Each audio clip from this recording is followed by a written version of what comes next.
Welcome back, Panther fans. I'm David Brown here with Ryan Graham. Hey, y'all.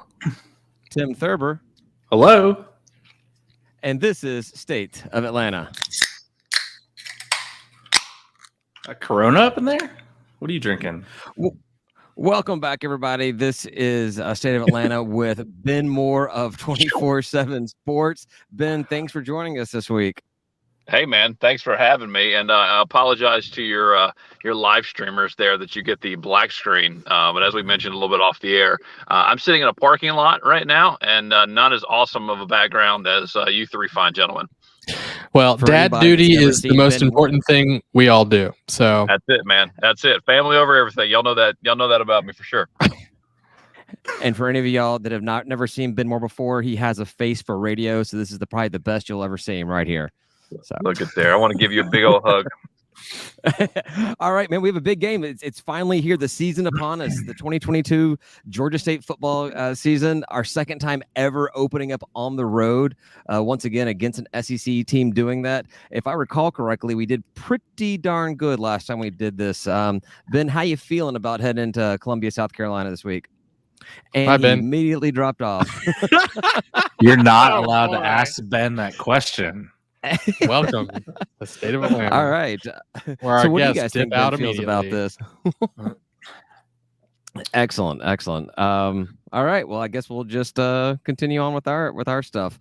Guys, what do y'all think about heading into Columbia this weekend? Tim? Me? Outside of I don't know. Outside of I'm not really concerned. Are you? No, Ben's back. Oh, is Ben back? Well, I'm back. Sorry about that, fellas. I need to stop playing with things while I'm staring at your faces. It's all good, man. It's all good. You're just going to make me actually have to do some editing first thing in the morning. Whatever you're doing while you're staring at our faces, that's your business. I don't think our listeners need to know about it. I love you so much, Ryan Graham. All right. So the question to you, Ben, was how do you feel heading into Columbia this week? How you feeling? Yeah, I feel good, man. I mean, let's zoom out 50,000 feet. Like you guys have been around long enough. I have as well, man. This is year 13 of football. Like I have been fortunate enough to be around, and you guys have too, since day one of this. Like I remember times where we didn't have football season, right? We were like, hey, what about that basketball season? Hey, that's awesome. It's coming in November. Football, yeah, we don't believe in that around here. But no, I think it's awesome. Ultimately, you want to open up with a big opponent, right? We know the ties. I mean, they've been beat to death. I mean, we've been talking about it all season. Coach Elliott obviously has returned to South Carolina. We recruit that state super hard. There's 20 scholarship guys on the roster from the state of South Carolina, 5 from Columbia, several of which you are going to play. So that's the fun part ultimately. But I think from a fan point of view, it's always awesome, man. I mean, I hope everyone's seen, all your listeners and viewers have seen, the sandstorm, preview, basically the new LED lights that are sweeping across the country. It's going to be incredible. I mean, visually there for folks that are going to make the trip, for folks that basically watch the game on TV. It's just awesome, man. And I think it's a great experience, a great opportunity, obviously, for this football program to face back-to-back Power 5 programs. Huge opportunity, and really playing with expectations for the first time ever. So now let's see what they can do with it. What kind of football do the Gamecocks play? Like what should we expect to be? Are we going to see a team what's Beamer ball like in Columbia now? Are we going to see somebody, Spencer Rattler, throwing the ball? Are we going to see a heavy ground game? What should we expect to see out of the Gamecocks? We were close to Beamer ball, just to interject a little bit. Yeah, we were. Yes, that's true. And it's funny. I mean, it's funny, he actually was a finalist when we hired Trent Miles, and not a whole lot of folks know about that. Yeah, well, he wanted the job, right? He wanted the job. He wanted to stay in Georgia. I talked to some folks with our previous athletic director, and I mean, he had a good interview, and they went obviously with Coach Miles there, and Beamer, bounced around. He was on the Georgia staff, obviously on Spurrier's staff as well. There in South Carolina, but no, I mean, Spencer Rattler's a pro style, quarterback. They're going to run spread. They're going to, have it open. I think it's more of a game plan similar to what we saw in the UNC game last year with Sam Howell. Although I think Spencer Rattler's probably a better athlete and a better passer than Sam Howell. The question that I have kind of immediately when this matchup kind of, formulated and you started to see guys, with the transfer portal and everything like that, the South Carolina offensive line took a huge step back in 2021. They were one of the better pass protecting and run blocking offensive lines in the COVID season in 2020.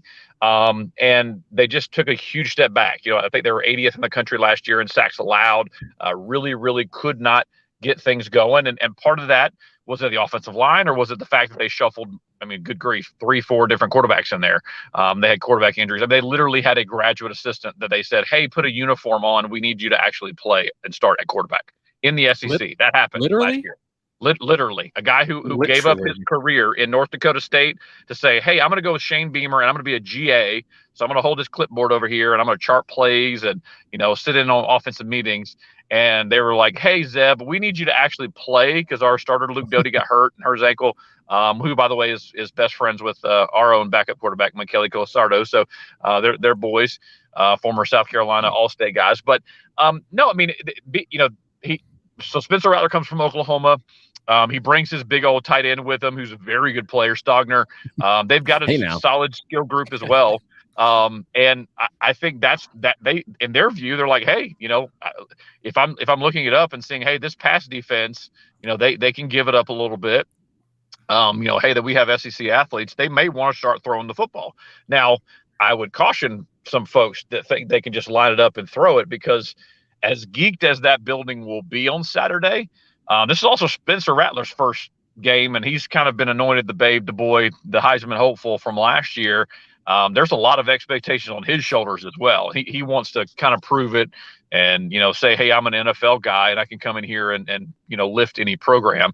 I think the Panthers have a great opportunity in the first quarter. As we even saw in the first half against Auburn. And yes, it's not the same team as Auburn. We've heard all about that from the South Carolina fans that have jumped on our message boards and talked about that. But ultimately, there's pressure, I think, on the South Carolina sidelines a lot. This is year 2 for Shane Beamer. There's expectations now on their quarterback side of things, and their defense needs to get better. Their front 7 got gashed in the running game, and as we know, man, that's what Georgia State does best. We will run it down your throat. We don't care who you are. So, I've told people all week in multiple different media hits, listen, Georgia State's going to run the football. They're gonna. It's just a matter of how much how big runs they pop. If they can get inside, outside, and I know this for a fact because I've talked to them in the spring and so far in the fall. There's nobody that wants to get in that end zone more than Jemias Williams, the former Gamehawk, going back to Williams-Brice, and give his signature kiss to the crowd as he crosses the end zone. We were actually talking about it last week after the luncheon, how the only position group that Coach Elliott seemed to be like genuinely excited about, right? He got out, he did his rah-rah coach speak and stuff, but when he started talking about the running backs, you could tell there was like a glint in his eye, and you could tell that he was truly proud of the running back position group, and that's what he was going to lean on. Just absolutely loaded group, man. You legitimately could go 4 wide. I was really impressed with even Jay Dixon, who played single A football in the state of South Carolina. Thought he's a guy that would, not even get looks potentially, but he showed pretty good, pop and run. Not a super heavy guy. But overwhelmingly, man, Marcus Carroll has had a tremendous spring, had a tremendous fall camp. Looks just absolutely dieseled up, man. He's lifted and worked out with former Auburn running back Brad Lester. I've seen him working out down there and getting some kind of specialized work there with doing running back drills. And Jemias has too. He's worked on his balance. He wants to go and have a shot at being an NFL back, and he's put big goals out there as well. He wants to hit 1,000 yards this season. And again, we haven't really seen Tucker Gregg much, but he's still around too. I tried to I tell people, SEC people, if they remember Peyton Hillis from Arkansas, who was deceptively quick, just heavy load guy, big time, just good old trucker.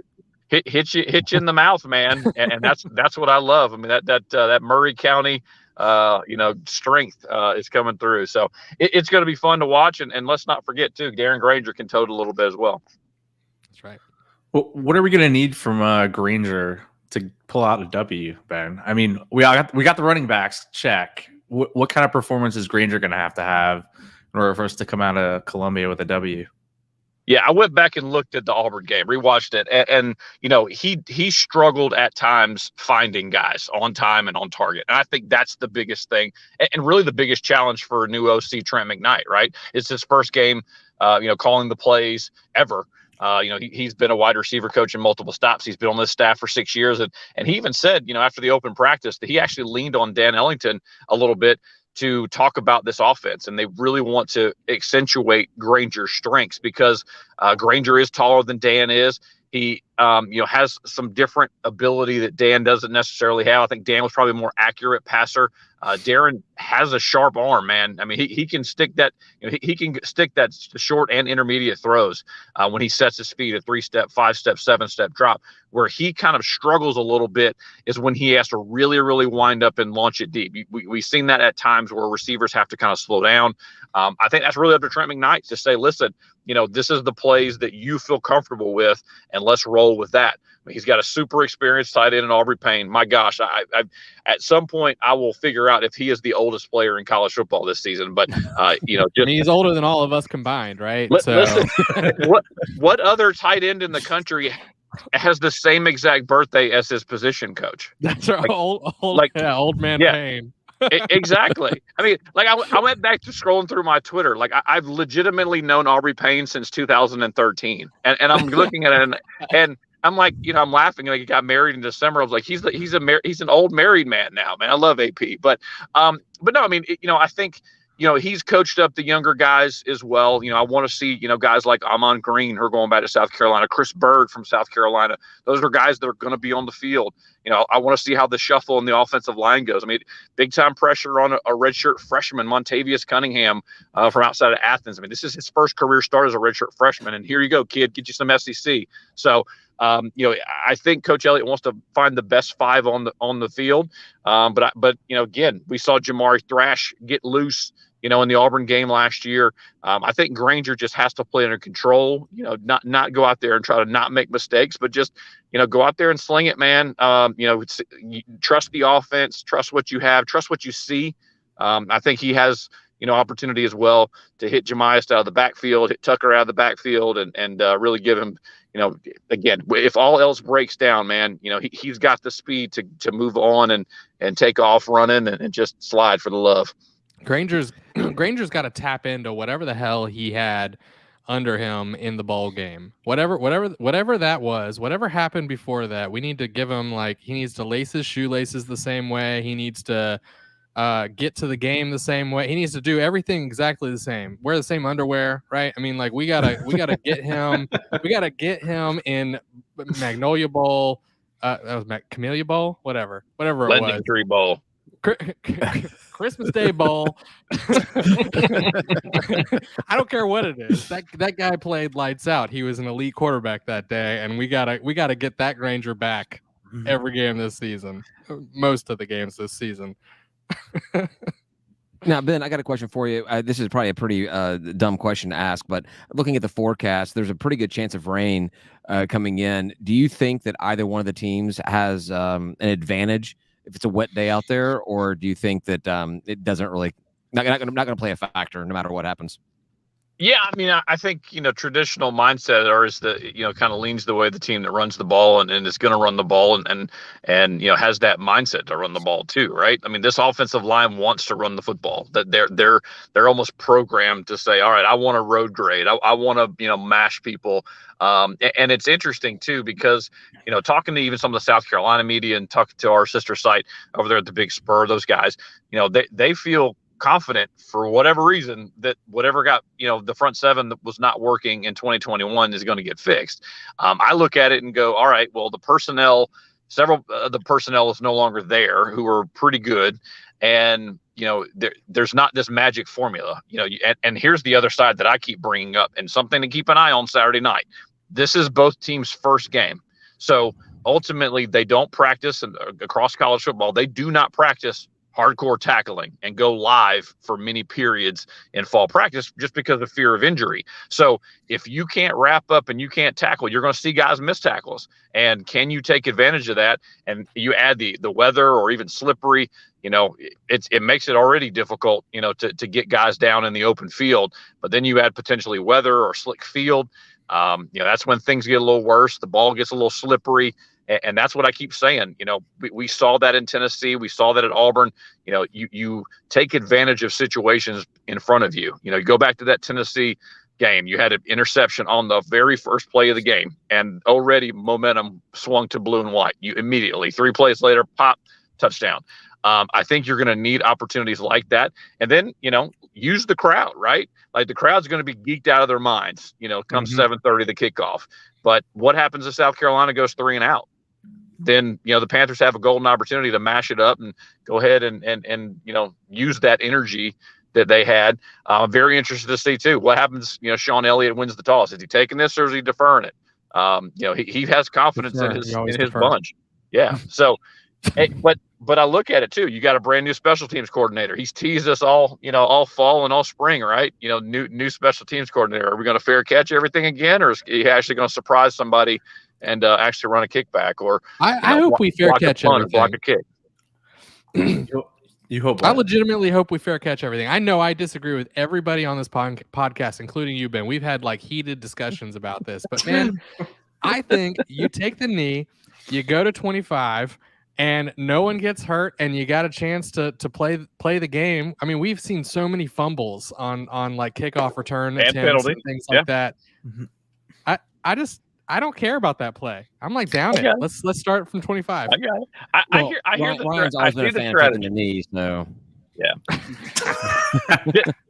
Here, Ryan, in 2022, you can actually just wave your hands like a fair catch, and it serves the same purpose. So you're good. Yeah, no, exactly. No, but I'm good with that. I'm just not that mad at it, and I don't, I'm still not sold on actually, making this return play that's incredibly dangerous, not just physically, but incredibly dangerous as far as getting the ball popped out, as you're juking and making all these different moves. Is there any data that shows that actually returning the kick is more productive generally, or that the 25 would put it there? Because I'm sure there's plenty of data out there, right? Yeah, that's his strategy, and for the last 3 or 4 years, basically, we've been nearly last or dead last, basically, in kick returns, and there is an element certainly of injury. That's one factor. The other side is penalties. Where you have guys twist, you have guys flying down there. A lot of times you have younger or inexperienced players basically on your special teams. Over the last few years, we've seen, even starters playing special teams just to kind of get better organization. I want to see what Arkita Banks, the new special teams coordinator, puts together, right? You want the best 11 on the field, no matter what position they are. That's kind of been Coach Elliott's mantra the last 6 years. So what does special teams look like? What does kick return, punt return, punt block, guy that I have circled basically, in my, pregame notes basically is a guy by the name of Carlos Fletcher. He is huge, 6'6", about 265 pounds, and can play nose, can play end. You think he wants to get up there and block a kick or two? He's got the size to do it. I hope so. That's fun to watch. Absolutely. And that's what this special teams has been, kind of that unit that's been just okay, or have the eye roll of, hey, we can't cover a kick, hey, we can't cover a punt. What does that look like when you have somebody drilling it every day in practice, every day in meetings and things like that? That's the thing that I want to see. One of the smaller elements, which, as we know, man, a special teams, a punt block, as we saw in Auburn last year. Good grief! I mean, that basically turned the game around in a major way and shifted momentum. I will go ahead and say, though, that I am very excited to hear that we have a special teams coordinator, because that's not something that we have had the luxury of for quite some time. And it seems like a renewed interest in that position, which scores a lot of points and loses a lot of points, is a place that we need a lot of help. So just kudos to the team for figuring out that we probably needed a coach there. Yeah, and listen, and I think the kicking game is another thing that I have my eye on as well. Talked to Will Lutz a little bit, talked to Brennan Wright a little bit about Michael Hayes taking all three duties. It does tend to wear guys down to punt, kick. It's almost like a pitcher basically, where you only have so many throws basically in a season. And the same thing in a kicking game, because Coach Banks and Coach Elliott, like, they really need to monitor how many kicks that he's doing in practice, and because that's all you're doing, right? Like, he's not going out there and running routes or hitting. He's kicking and kicking and kicking, and you can see injuries. That was what Brennan told me. Like, basically he really had to put work on his hips, on his groin, on his basically feet, trying to go and not overexert himself. Otherwise, he wore down the season. We even saw Will Lutz do it. I mean, Will Lutz was a tremendous punter, and you saw his numbers slowly start to slide, and his kicking was not so accurate. He wasn't so strong, tend to be worn out. So interested to see if Michael Hayes handles all three of those duties all year long, or as we saw in the open scrimmage, the freshman, Liam Rickman, the kid from South Effingham. He had range out to about 45, 50 yards. Could he get a shot, on Saturday? We'll see. All right. I know, Ben, we only have you for maybe a minute or two more here. I just want to get a question about the season as a whole. Obviously, we've said it time and time again, this is the team with the highest expectations ever, probably the best team that's ever suited up as Georgia State Panthers. How do you feel about the season? Like, obviously we've had a very, very tough, road or out of conference schedule to start the season off. Not getting any really breaks from the Sun Belt Conference on the schedule itself, but the teams coming in. How do you feel? What should fans realistically be looking forward to this season? And then after you do that, I'll tell you where you're wrong and we'll be better than that. I love it. I think the biggest thing ultimately, man, is expectations. Expectations should be high. Coming off an 8-5 season last year, it was not a fluke. Certainly, we know how hard September schedule was, and here we are again. September schedule's tough again. But this group is veteran. I think from a 2D point of view, and there's not really a position you can't go 2 deep in. And in some cases, you can go 3 deep. Like, I love the offensive line depth. Just tremendous. I mean, basically, Jonathan Bass was a guy who was a 2-year starter, started basically 22 straight games, and he is benched for a redshirt freshman. I really want to see how Cunningham, performs. Heard great things basically from the fall camp, and he just looked better and performed better and was sharper, and he's bigger. And that matters as well, facing SEC level defensive linemen and of course ACC level defensive linemen in week 2. But if this team can find a way just to manage and keep their head above water, I don't think a 1-4 start again is going to, you're not going to have a repeat of 2021, because I think the schedule down the stretch is not easy. You've got Marshall and JMU at the end, but I think where this team makes its hay, go up to Army, go and win games in October. To quote the gents on this podcast, go and host that team down south, or the trash down south. There we go. And knock them in the face, man. Listen, all right, we got TNP calling it trash down south. We got Ben Moore calling it trash down south. We're making this mainstream. I like it. Absolutely, man. Make a shirt, Dave. We can make it happen. But I think this is where you have Coastal coming to your place. You have Georgia Southern coming to your place. You ultimately have games that you should win at home. And not only that, but the next step of a good program moving toward great is winning games on the road, right? Like, you got to go and you got to knock off the bully. You got to go beat App State and take that Sun Belt East from them. There's games out there. I mean, JMU, believe me, they think they're going to run through the Sun Belt. They think that, hey, this Sun Belt stuff is easy, and I got another thing coming for them. Good luck. Marshall's a very good program as well, and playing them on the road in December, where, hey, we're talking about weather being a factor on Saturday. Shoot, it may be a factor in late November as well, man. We may see that SNOW word we don't like around the A. So it's going to be a lot of fun, man. I'm so excited to see what this team looks like and how they grow and how they build. And as we knew, there were some expectations last year, kind of came out flat, had to make a bunch of changes depth chart wise. Threw in a new quarterback, and once Granger took over, man, it was 8-3, and there was a whole lot of fun, and teams could not stop this team running the football, and that's that's just fun watching teams just, being able to run it down their throat and say, you can't stop us. Come and try. I got one last question before I'm done with you, and I don't know if the guys have anything else, but I know you had to get out of here.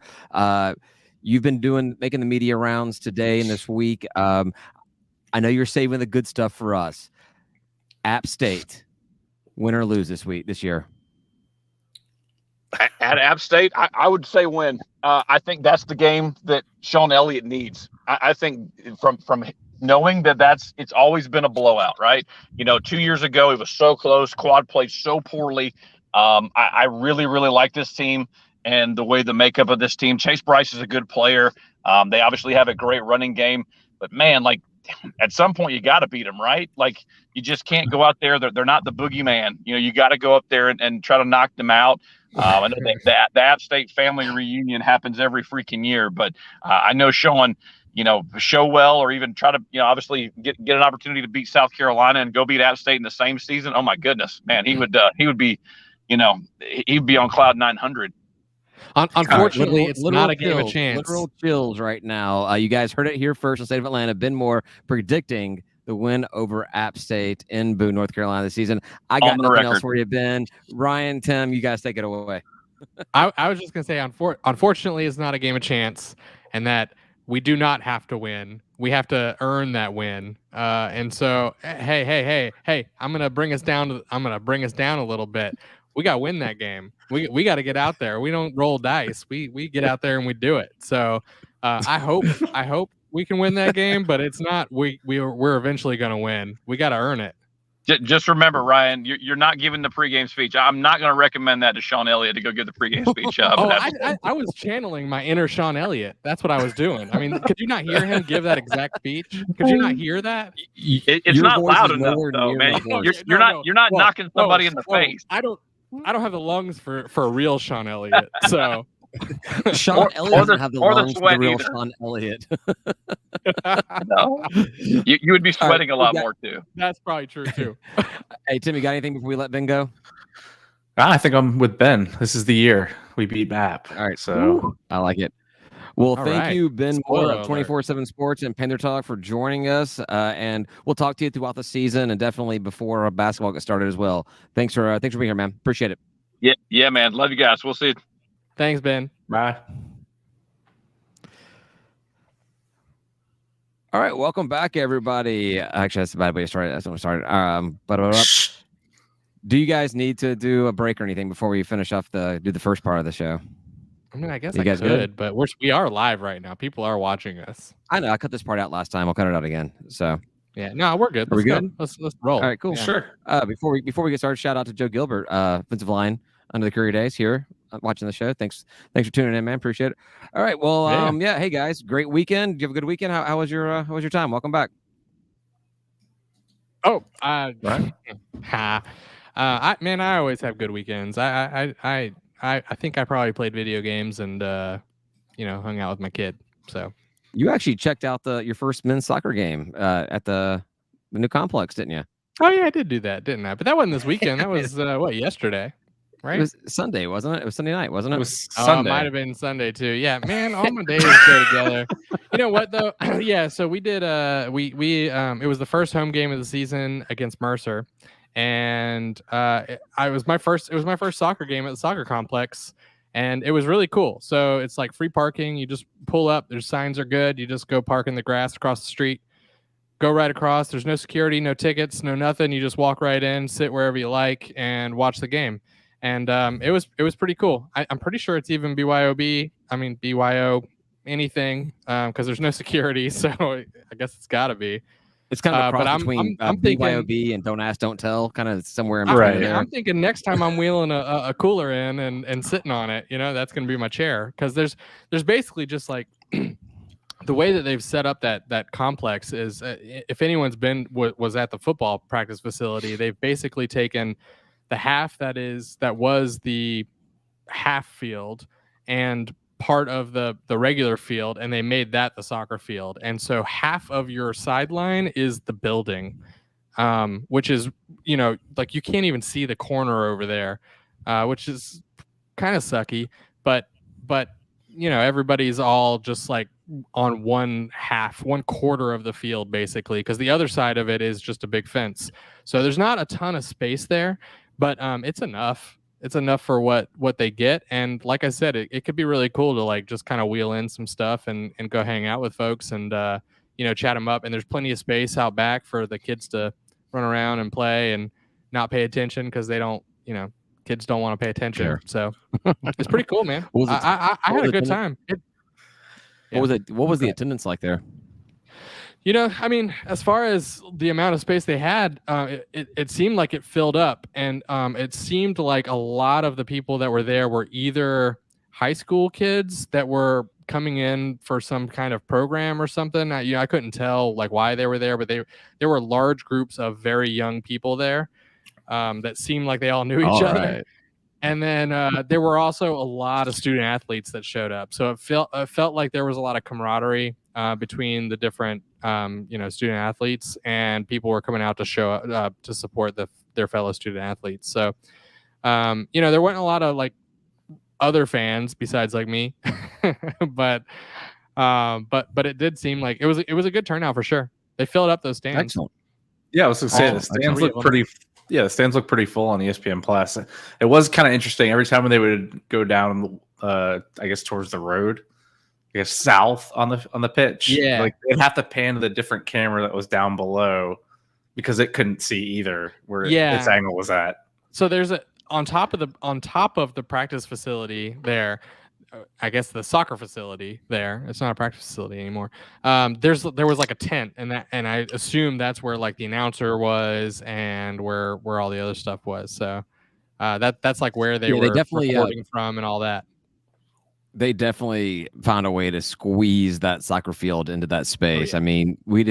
I mean, honestly, all you needed is a few more feet around the whole perimeter would have been made it so much better. They found the way to put it in there, and like I think there was some talk. I can't remember if it was on our private our State of Atlanta chat or somewhere I saw.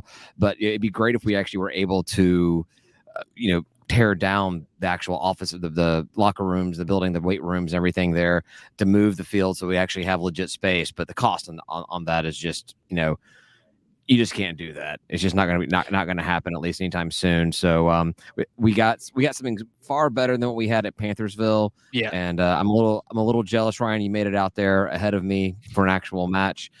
You are the superior Georgia State fan than I. So for now. All right. Applaud well, and I'll tell you, David texted and said, "What made you decide to go to a game?" And I will tell you what it was. It was a tweet. I saw the tweet and I was like, you know what? I'm not doing anything tonight. I should go. And I just off I went. Look at that marketing. You're justifying Charlie Carb's. Oh, that'd be a funny name to make fun of him for being fat. Charlie Carb. Charlie. You're gonna cut that out, right? I don't know. I've got enough editing to do with the interview with Ben. He's not gonna cut it out. Come on, we know David. No, never. Well, we know Charlie doesn't listen, but he definitely asks somebody to listen to him. So whoever it is, just I'll give you a free beer, Toge, if you don't leave that out know about that. But all right, so we talked about men's soccer a little bit, and we'll talk about that a little bit later on at the end. But this is week 1 of college football, guys. I mean, we've been hell yeah. I think we say it, every year, even before the podcast. I think fans say this every year. It seemed like the longest off season ever. It took forever to get here, right? Well, and we've had multiple COVID seasons now too, where we don't know what's going to happen, and I feel like this is like our first non-COVID season back. Right, yeah, because it's kind of no one's really treating it any differently. There's no real questions about masks or what's going to happen if teams can't play or if someone tests positive, whatever. So I'm. It's hard to believe it's here, but I've also been looking for it for so long. It's a whole combination of everything. For everybody listening, we just interviewed Ben Moore. We'll release that as the part 2 of this podcast. So be sure to check that out. If you're subscribed, it downloads automatically. So listen to that. It was a good conversation with him talking about his whole thing. I think we did about 25 minutes, and about 24 and a half of that was Ben talking, and 30 seconds of that was us trying to get a question in. But it was a good time with Ben as always. Line Did you is 12. Go. Did you catch any week? Did you catch any week 0 action? Did you watch any games? I watched the end of the Northwestern Nebraska game. That was a pretty good one. Over in Ireland. I mean, I kind of kept an eye on a couple of things, but didn't really get a chance to watch. I was at the Falcons Jaguars preseason game, and it was all you can eat, all you can drink. So and you indulged. It was one of those mornings where on Sunday I had to scroll back through all of my texts and group chats and everything to find out what I felt about everything. And didn't check out. I do know that a couple of our future opponents did not look very good. UNC started off very weak against an FCS team. Charlotte played like we know Charlotte to play. So I mean, so I watched like that half that Charlotte. I think it was FAU, right? FAU. Yeah. And I wasn't super impressed with either team, which doesn't tell me a lot, right? I mean, like you saw like the different plays that were going on, and like it's hard to tell how they will play against a team that is hopefully a little bit better, and it's just a struggle. It looked like a scrimmage to me, I mean that's what those two teams look like playing each other. So I turned it off at the half anyway because it was boring.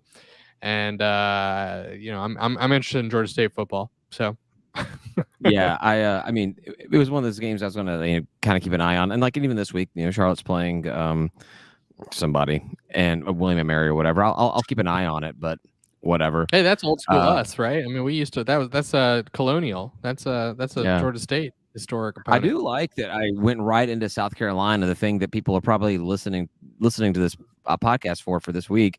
And Tim's like, hey, did you watch any games last week? Week 0 games? Week 0. Right, no, that's cool. I mean, he went in the correct order. Oh, bye. And then he left. That upset him. Oh, Tim, come back. Bye, Tim. All right, Ryan. So hopefully it was just a connection problem there. But Georgia State is a 12.5-point dog in the game at South Carolina. I feel like that's pretty respectful, right? I mean, I guess I don't really know at this point. I don't think people know how to judge whether or not like a G5 team is going to do against a P5 team. Like I feel like people. It's always a wild card, right? So it's really hard to judge.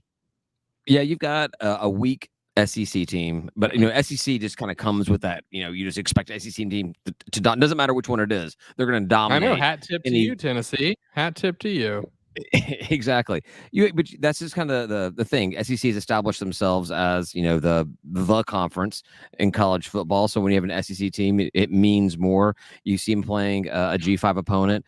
The expectation is that they're going to beat them. But now you got a weak South Carolina team against a up and coming rising Sun Belt team. I mean, all the media has kind of started realizing that the Sun Belt is a legit conference, obviously with the additions over the past of the offseason and what's happened to Conference USA and the American Conference.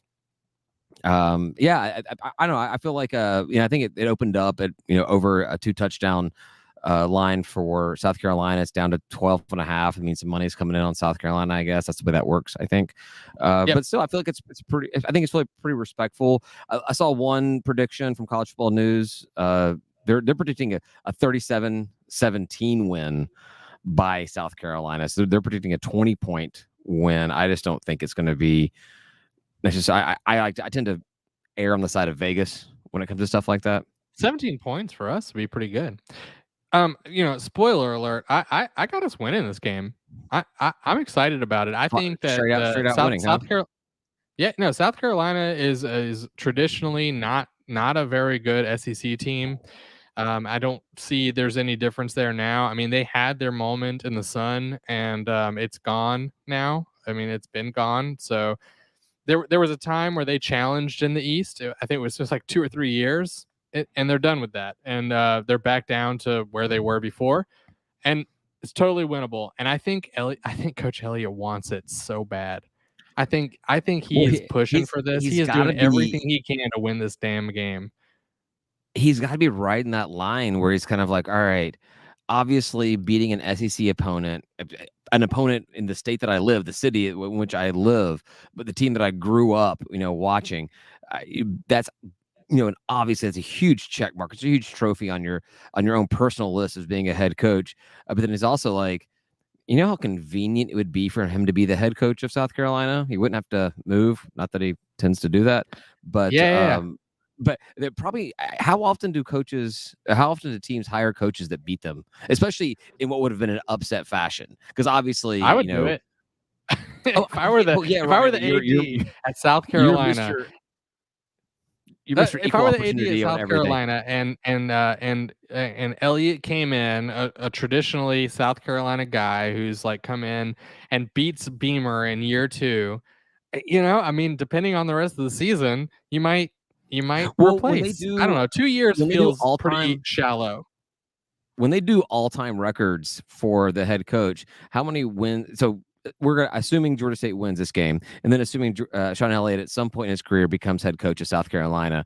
I love fantasy land and assumptions. How does his all-time record play? Does he actually get a win for while he's as South Carolina's head coach? No, he gets the win. He gets the win. No, this is like not even a debate. This is crazy.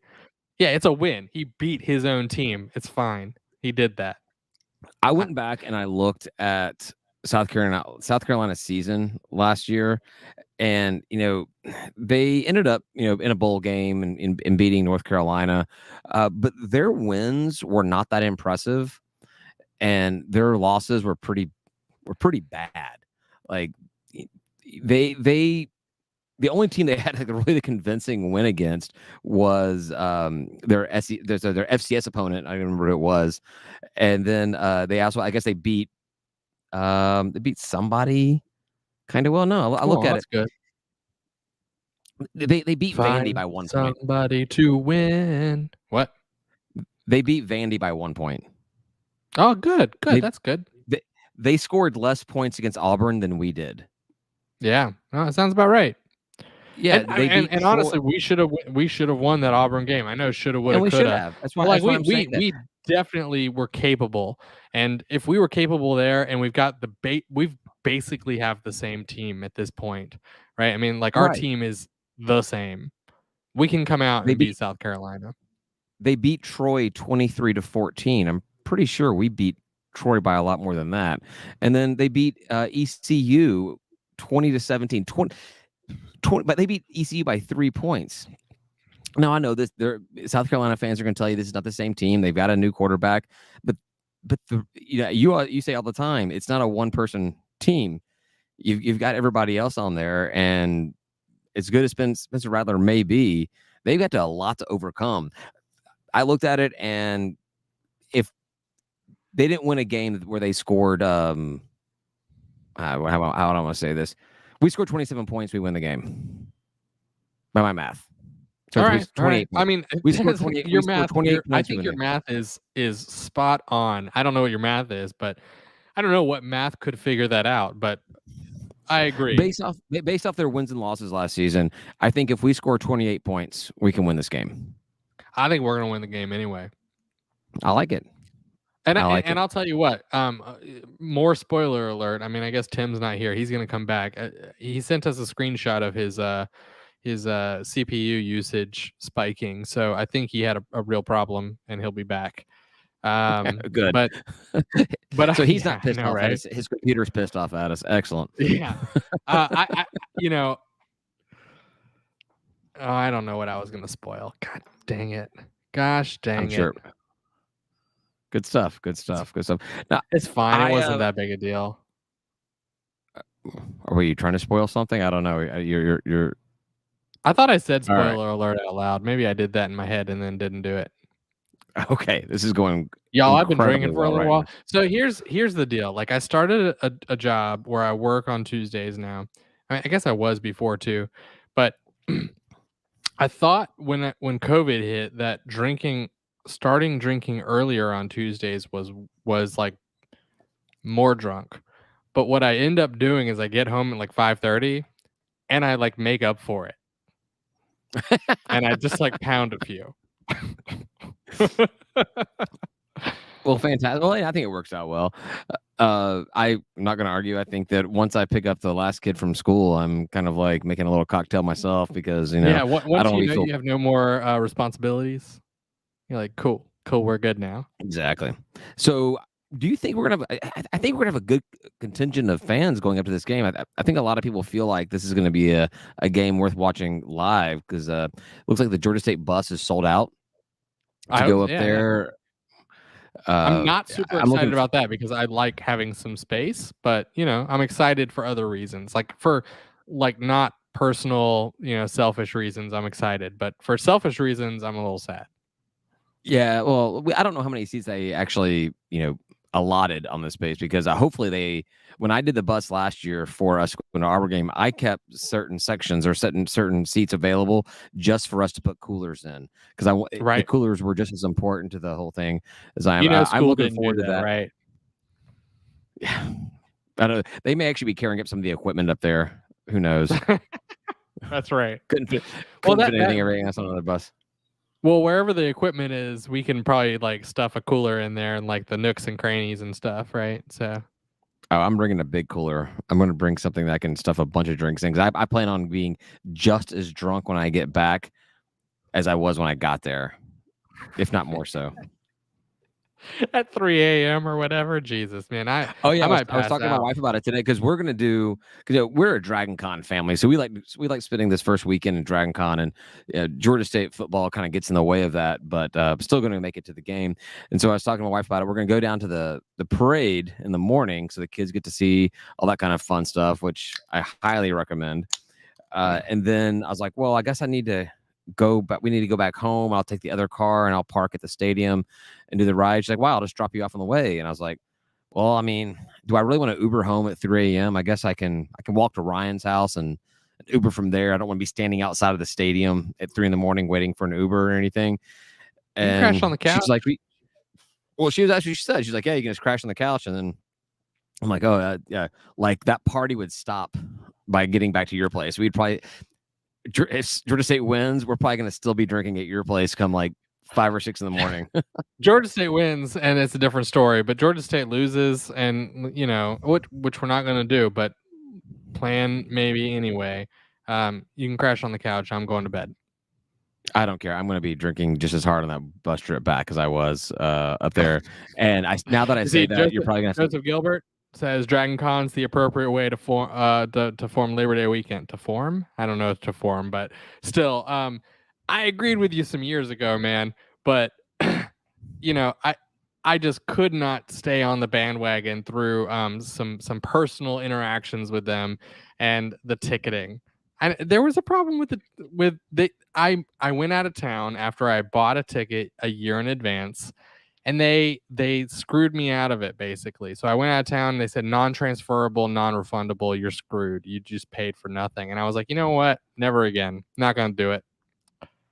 Yeah, you can still, there's ways around that. But fortunately for maybe next year you make it your trip back because next year we open up Thursday night against hosting, I think it's Rhode Island we host on Thursday of the season next year. So you doesn't really get into that much way of Dragon Con. I'm looking forward to spending my, I don't know, midlife self out there drinking it up, partying it up with all the nerds in their costumes because it's great. It's great. Yeah, nerds and costumes are awesome. I want to shout out to Joe Gilbert, who's still making some comments over here. Joe, we need to get you on the podcast, man. Come on, Absolutely. 1 week, talk to us. Come on, and I'm glad that you're listening. I'm glad that you're watching. So let's get you on here. I would love to. We could talk Georgia State football, and we could talk nerdy ass shit because that's what we do in Last Call. That's what we end up doing is just talking about nerdy stuff. And I know you're into it because I've had conversations with you about it. So. We're here for exactly. it. And I don't know if you're into smoked meats, but that's what this podcast is really all about. It's Georgia State sports, nerdy stuff, and smoked meats. It feels Atlanta. Right. Smoke of Atlanta. There you go.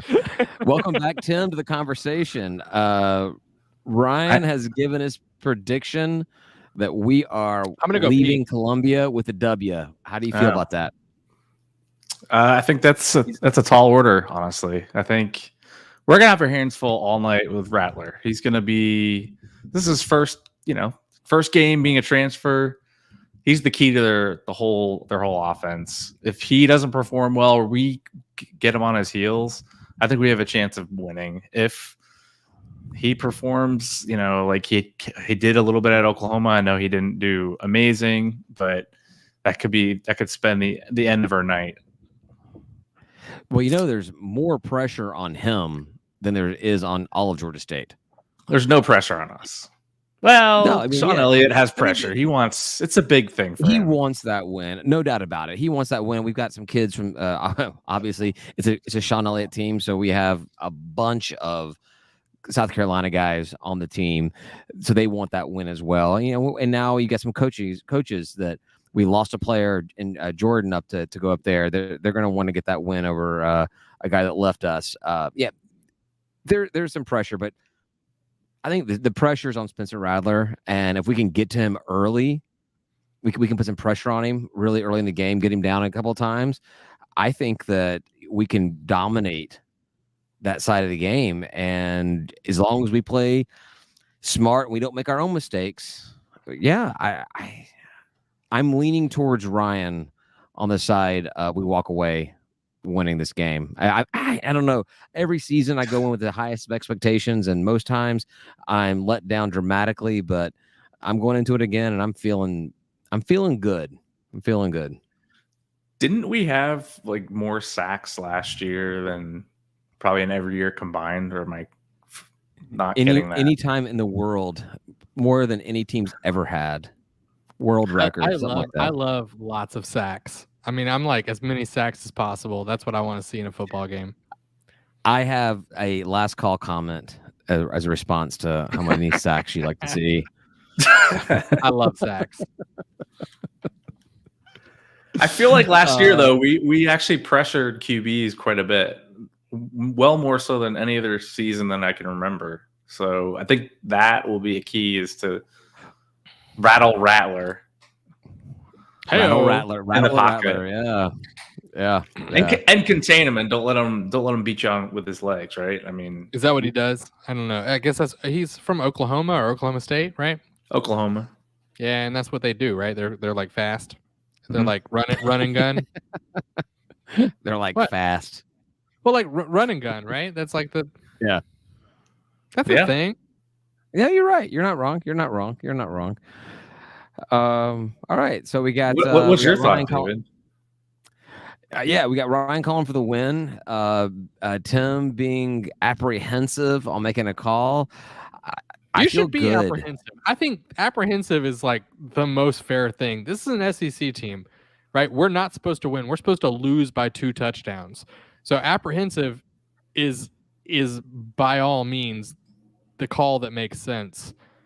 If you wanted me to put $100 down on the game right now, I'm putting it down on Georgia State taking the win. If you have a gun to my temple, I'm probably taking South Carolina in the game. That's right. That's exactly right. Yep. Yeah, $100. I'm calling the win, and especially with the spread, right? Because like we're gonna win more, right? Right. Yeah, gun to my temple, South Carolina. The funny thing, I feel like some of the spreads have dropped too. Like I think the spread was down to 11.5. If it was $1,000, if it was $1,000 to my temple, then $1,000 bet.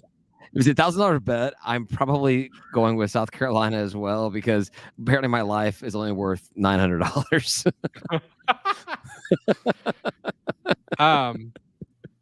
Yeah. Yeah, it's down to 11.5. At least USA Today. I've seen it down to 11.5 now. I've seen it move up. That's what me and David both. But you said USA Today had it down. Yeah. Nice. Cool. Did you guys see that? It's just kind of timing of this. That South Carolina was in a naming vote for their mascot. Yes.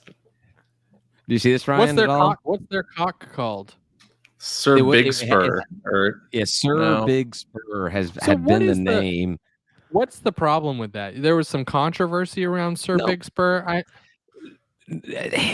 Yes, no. There wasn't controversy over the name Sir Big Spur. It was kind of like, Brian, to talk into your terms, like, UGA, there was a family that has raised all the Uggas. And so there was a family that's been raising Sir Big Spur and kind of wanted out of it. I guess they made all the South Carolina money they needed to survive on. So they want to get out of it. And they sold they sold the cock. They sold their cock to another family. But I guess part of what they did is they actually trimmed the top little feathered piece of the cock's head to resemble a more fighting style cock. No, that's not okay. But that's been tradition that they've done with their cocks ever since they've been doing this. They trim their cock. The new family, the new family that owned it, did not want to do that. And so the old family said, well, if you do that, then you're in breach of the contract and you cannot use the name Sir Big Spur. So it went to an internet voting of this. And for whatever reason, because I guess people don't understand what the internet is, amongst the awesome names like Cluck Norris, one of the names they put out on the internet was Cock Commander. That's brilliant. Do it. We're done. So we're done here, right? I mean, that won, and it absolutely won. Yeah. Oh yeah, that was like when they did the driller Mike thing in Atlanta for that drill they were doing. Perfect name though. That's the thing. No, like people talk about that being a joke name. That's the perfect name. I did think though. So Ryan, depending on how confident you are about Georgia State winning, I will actually make up T-shirts. I'll get my wife to make them before we leave on Saturday that say Georgia State are the cock commanders, and we can actually just change our shirts right there inside of Williams-Brice, and like GSU cock commanders. I'll wear it. Yeah, I will. I'm in. The general. Is that what they named the mascot? The general, which I feel like is kind of funny because there's got to be some kind of like Chinese food, like joking maybe about General Tso's chicken, cook it up like that, something. I don't know how to pronounce it. General Tso. General Tso's. General Tso's. I don't know how to say it. Yeah, So it's like they heard Cock Commander and decided that was a little bit too racy, and so they went down the same path weirdly, but like not at all adjacent to what their program is. But I'm also kind of like, but you are the cock, so and you are commanding. Like so. Is commanding you like the mascot commands you? Is he the cock general? Like that doesn't make sense. Alliteration is important. I like cock commander. Yeah. I think they should have gone with Sir Cox-a-lot. You know what? I don't like it as much, but it does make me laugh more. There you go. Cock Commander kind of reminds me of Washington, right? Aren't they the commanders or something? Colonel Cock. That's good. Colonel Cock. John Weaver says. John Weaver said that. John Weaver says Colonel Cock. Yeah, that's good. I think that's better than the Cock Commander. I mean, Cock Commander's pretty good. So that made me think of Jay and Silent Bob Strike Back, where they it might get in the last call, but there's not a cock commander. There's another female anatomy commander. I don't know if you recall this or not, but I actually made a GIF of that scene in Jay and Silent Bob Strike Back when we beat Charlotte. And you do the whole thing where you put the mascot or the picture over the person's face in the slow-mo and it was whatever. Good. And and it's like, I am the CLT commander. We can say that. There's no reason you can't say that. The click commander? That's what it was. Come on. I'll repost the GIF. I have it saved on my State of Atlanta drive. I had to explain to Laurie over the weekend while I was watching the Charlotte game that I was watching the Clip Miners. Miners, yeah. Because it's the CLT and they've got the little mining thing in there, and I'm like, do you guys remember the podcast we talked to from Charlotte? I think it was the COVID years. No, their podcast name. Because Ryan, you loved their podcast name. What was it? I don't remember. I don't remember anything about Charlotte. Charlotte does nothing for me, by the way. Like just nothing. It was the minor obsession. Minor obsession. Oh, that's good. That's a good name. And then you factor in the CLT. The clit minor obsession. It starts taking it down a dark path, down a path, so to speak. Heyo. I mean, when they did when they did do the rebranding, I was like, did anyone think about this? You know, it just. Well, I think that CLT logo looks like an airport logo. Because it does. I cannot believe it says CLT. Like I cannot look at CLT and not say clit. It has the miner's axe creating the outline inside of the C, and it looks like an airport terminal. You know, it's not good. It's not good. Yeah, it's not good at all. Whoever designed that for them was like obviously not a fan and did not give a fuck. Did not care. I think I stopped. We'll see. Did you guys, and Ryan, I know you did not see this. Tim, you saw that Sean Elliott was awarded like the South Carolina's highest honor of recognition for a civilian over this past week? They begging him to make us lose the game or something? I mean, yeah. Do you give it to him before the loss or after the loss? Like, how do you do that? You know, it just seems odd. Poor taste, South Carolina. Poor taste. I mean, maybe I do not know enough about Sean Elliott's personal life to say whether he's deserving or undeserving of this. He may do all kinds of charitable type things and has helped out in South Carolina quite a bit.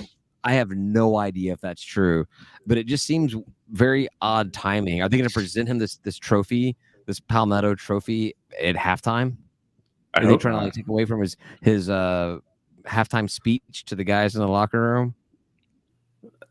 No, I would not be happy about that. Honestly, if he was like out on the field at halftime, I would probably be pretty frustrated about that. Ryan was incredibly bored at the onset of this topic, and it came right back in as soon as I said Sean Elliott not in the locker room at halftime.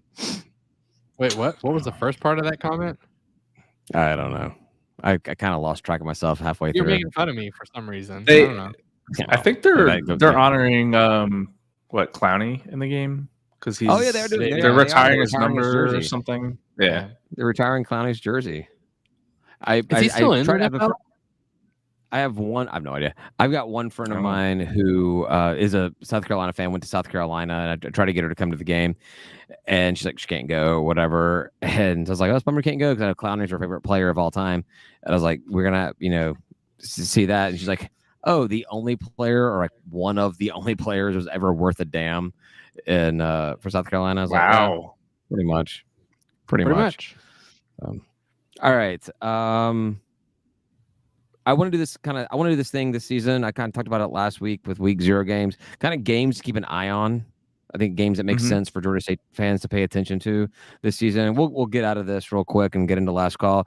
Friday night, William and Mary at Charlotte. Ryan, I know you can't stand Charlotte, but you can see how who the can you stand William and Mary more? It's not that I can't stand it. It's that sounds like a very boring game to watch, and I'm interested in not boring games to watch. I don't care who wins that game. It's a Friday night game. The only thing I'm curious to see is Charlotte did look so bad in the week 0 game to see if they can put anything together against an FCS team on a Friday night. I'm just curious. I don't care. I will probably have it on for a little bit, but you also have Virginia Tech at Old Dominion, new member to the Sun Belt. It's the first new team to play. It'll be interesting to see. Virginia Tech, obviously, you would think is going to win, but Old Dominion has beaten Virginia Tech. They have like some weird 8-year series set up between the two schools. So, it's impressive. I like it. And it's at Old Dominion. It's at Old Dominion. Is that one of those weird states that requires the in-state teams to play each other? To my knowledge, no. Virginia Tech was just going for the easy road game, I believe there. Cool. Saturday, and it's like barely a road game, right? So barely a road game. Saturday, UNC at Appalachian State. I think this actually is the biggest game of the week, Yeah. or I wanna maybe watch of the that. season for us to watch. It's a noon game, which means around halftime we'll be getting on the bus so we can watch the end of the game on the bus up to South Carolina, which will be Cool. fun. Yeah, That's a bad matchup for UNC. I don't know why they agreed to that series. the line has dropped down to, depending on where you look, some places it's a 0 game. Like there's no favored team, to App State actually being a point and a half favor in the game. That's going to be a very, very interesting. UNC did not look good against an FCS team in the first 2 to 3 quarters last week. App State is traditionally a good team. Playing both of these teams this season, that's the one to watch. Other games, I put this one down only because of what it represents. Middle Tennessee at James Madison. And Ryan, before you start yawning and falling asleep and just logging off, James Madison, when they decided to move up to Sunbelt, paid Middle Tennessee like 800, 900 grand or something like that to come be their first FBS game, their first game of the season in wherever James Madison is. And so I'm kind of interested to see. I think it'll be a gauge to see how JMU is going to perform this season. I think Middle Tennessee is a good measuring point for them. Yeah, no, that seems like a legit use of your money. If we were in their shoes, I would be happy about the decision. I think to have like a good calibrating game out there, to kind of like go out there and like punch at what your weight should be and say, here's where we're at. Now that is a gamble, because if you lose, where should you be? But if you win, it looks real good, right? I mean, that's perfect. It's literally perfect. You'd be like, we came out, we played the game of the people that should be our peers, and we won. I see. Okay, Tim, go ahead.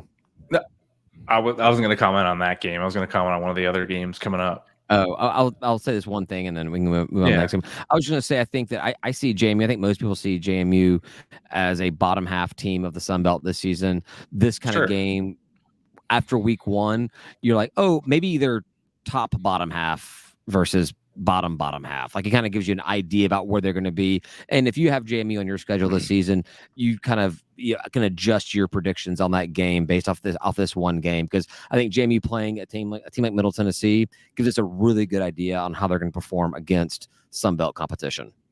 So, yeah, if you're JMU, you want to win that game real bad, right? Yeah, I mean, you don't want to. It has a lot of everything comes after that, right? Like, it has a lot of implications about like what your team looks like and what's going to happen. So, well, you never want to pay a team close to $1 million to come into your house and walk away with the cash. That's right, and the W. So, are we not going to do the season predictions? What's that? Are we not going to do season predictions? Because that was the homework you gave me, and I did it, and I was really excited because that was the only bit of homework that you gave me that I did. Okay, cool. We'll talk about one last game and then Tim's thing, and then we'll get to the predictions, because I forgot about that because I didn't put it in my thing. Army at Coastal at 7:00. Obviously, we're not going to watch any of this game because we're going to be watching Georgia State, but it will be a game that I'll take a look at afterwards to see how that goes, because obviously Coastal is going to be supposed to be competition for us this year. We play at Army. It will be a good game to see how both teams perform in there. Tim, what did you have as far as a game to watch? No, it's just that game, basically. I think you'll get to see, hopefully Army expose Coastal Carolina a little bit. We'll see. All right. You don't think so? You think Coastal's gonna win? Army wins. Coastal sucks. Army wins. Army wins. Coastal sucks. That's how I feel. And that, honestly, that may work out well. Exactly. That may work out well for us in any kind of potential tiebreakers. Is it could be, like opponents, and I don't know if like opponents extends to out of conference, but fuck it, damn it. Yeah. Already in. Enough call. Yeah. Okay, Ryan. Before we do other sports and head over to last call, what you got on predictions? We know your prediction for the game. What's your prediction for the season? Yeah, so I went in and I did this like an hour ago, but I already had sort of a pretty good idea, and I'm pretty excited about the season now, right? I mean, not that I wasn't before, because I really want football, but I have us at 8-4 in the regular season, and big, controversial things. I've got us winning at South Carolina, which I've already talked about in this game, in this podcast, and I think I've explained that pretty well. I've got us with a loss at Appy. I don't think it's a win unless I haven't seen anything to indicate that we should win that game, would win that game. So we can beat South Carolina, but we can't beat App State. I think App State would beat South Carolina. So I don't know what point you're trying to prove. Oh, there you go. And I've got, the thing is with some of the new teams, I didn't know where to put them. So like I did give us wins at ODU and Southern Miss and James Madison, but I think with Marshall, I said, not I think. I mean, I gave with Marshall, I gave us a loss, which is unfortunate. I think it's kind of a toss up though. I think we can win, but they have a lot of momentum on their side, like with their win record and how they've done historically. And I gave that a loss. But all the other important games, Trash Down South, win, Coastal, win, Charlotte, win, everything else, we won't even talk about Monroe because we don't have to. But the other newbies, I gave us wins against them. I think James Madison is full of shit and don't realize what big boy football is. That's fine. It happens. It's cool. They'll learn. But I got us at 8-4 for the regular season, which I think is, that would be our best regular season of all time, I think. So it would. Pumping out our chests a little bit. I like it. Tim, what do you got? What do you think about the season? I think we'll probably land. I was thinking 6, but I'm actually now at 7. I think we're gonna have a tough. Talk you into it? No, actually. Dang. Just looking at games, I think we're actually. With the newbies, I think we might split or get 3 of 4. I think Marshall's going to be tough at the end of the season. I'm not James Madison, not really too concerned with them. Monroe, don't even need to talk about it. I think Southern Miss is going to be more of that toss-up game. Could go either way. Old Dominion, I think we get the W there. App, W, Southern, duh. I think our first 4 games are going to be tough outside of Charlotte, and I think we beat Coastal. Yeah. So that's how I get to 7. Wait, I didn't mention Army. Did you have Army in that? I do have Army on that. I think we might lose out on that. I got a loss. I got an L in Army. So. Yeah. I didn't really kind of go game by game specifically. I did for 5 games. There's 5 games I chalk up as wins. I've talked about them already before. I think we go 3-0 against 3 of the new teams. That's JMU, ODU, and Southern Miss. 3-0 against them. I think we beat the worst 2 teams in the entire conference, Monroe and Trash Down South. So that's 5-0 right now. I think out of conference, we go 2-2. So I don't know which 2 are wins and which 2s are losses, but I think we go 2-2. So now we're at 7-2. I think the remaining teams are App, Coastal, and Marshall. We go 2-1. I don't know which ones are which, but we go 2-1. So I'm calling for a 9-3 regular season record. All right. Goodness. 7, 8, 9. We beat Coastal. Like, get out of here. Yeah. So we don't know we beat Coastal. We beat Coastal. Yeah. I do believe we beat Coastal, but when I'm trying to figure out those wins between those 3 teams, I'm iffy on a lot of it. So I think categorizing it that way. All right. I'll try to remember to write this down, and we'll check back throughout the season and see how well we're doing. I got it written down. I can, if you guys send me those, I can like mark it, and we can. Yeah, sounds good. Test it. Yeah, sounds good to me. We'll hit up the other sports real quick because we have a bunch of them now, and then we'll head over to last call. Men's soccer. We started the season off tied. Mercer 1-1. That's the game that Ryan was at. I think that we went down 1-0 late in the game, but it found a way after a red card to still come back and tie the game. So that's good. Not to start the season with a loss. This Friday we got Winthrop. Overall, we're 4-0 against Winthrop. They lost to Mercer 2-5 on Thursday. So I think this could be the first win for the guys of the regular season. That's good. And then Tuesday, before we record, they'll have Davidson. Women, as soon as we started talking about how good they were doing, they tied their next 2 games. So they're 2-0-2. They tied Chattanooga 1-1, tied Kennesaw State 2-2. That one really kind of bums me out. I don't want to ever lose to Kennesaw State in anything. They play Georgia on Thursday. They're 0-7 against Georgia all time. Georgia's 2 wins, 2 losses, with a win over Trash Down South and College of Charleston and losses to Florida State and Wake Forest.